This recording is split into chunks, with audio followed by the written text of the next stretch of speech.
1990년대 동남아시아에서 전염병 학자로 일했던 그녀. 그녀는 가난하고 아픈 아이들을 만나면서 아이를 입양하고 싶다는 꿈을 갖게 되었다고 해. 그리고 남편과 함께 2005년 보육원에 아이를 입양하고 싶다는 의사를 밝혔어. 보육원 측은 부부에게 생후 16개월이 된 베트남 아기를 소개했다고 해.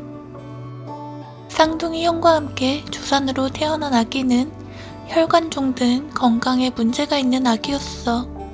부부는 보육원에서 보내온 사진을 보고 깜짝 놀랐어. 아기의 상태가 생각보다 심각했기 때문이야. 아기의 친부모는 너무 가난해 한 아이만 키울 수 있었기에 건강이 좋지 못한 아기를 어쩔 수 없이 보육원에 보냈다고 해. 아기를 보기 위해 보육원에 몇 번이고 찾아왔고 다시 집에 데려갈 계획도 세웠지만 직원은 치료받지 않으면 아기가 죽을 것이라며 다른 사람이 입양해 해외에서 치료를 받게 하라고 조언했다고 해. 그렇게 아기는 미국인 부부의 마음에 들어갔고 두 사람은 아이를 입양하기로 했어.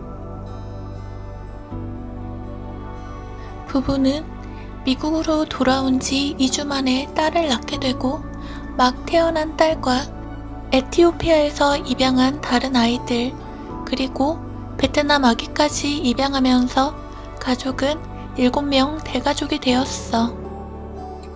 부부는 아기에게 사무엘이라는 이름을 지어주고 미국 전역을 돌아다니며 수십 명이 넘는 의사를 만났다고 해.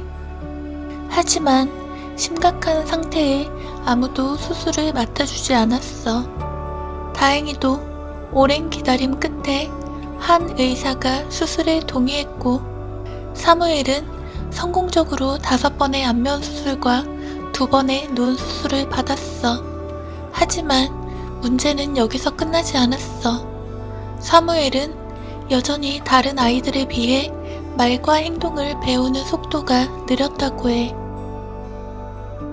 아이의 발달 지연을 치료하기 위해 부부는 거의 전 재산을 쏟아부어 물리치료, 언어치료, 행동치료 등 할 수 있는 모든 지원을 아끼지 않았어.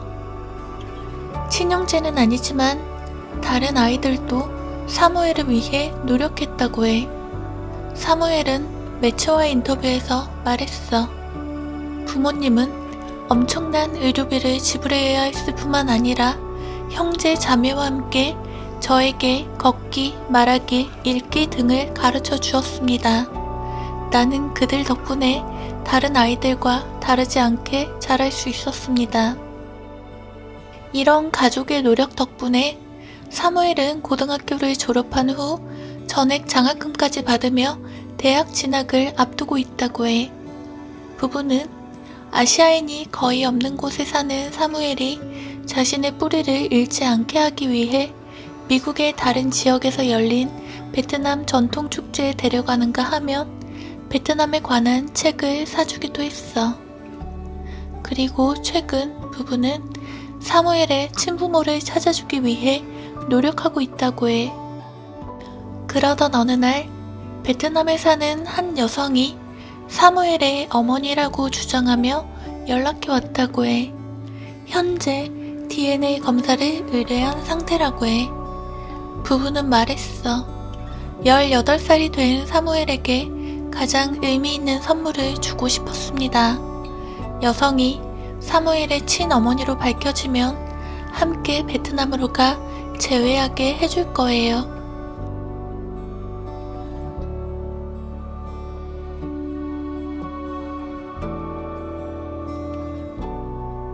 아무도 입양하려 하지 않는 아기를 데려와 새 인생을 선물한 미국인 부부의 사연. 살아있는 천사라는 말이 전혀 아깝지 않은 부부였어.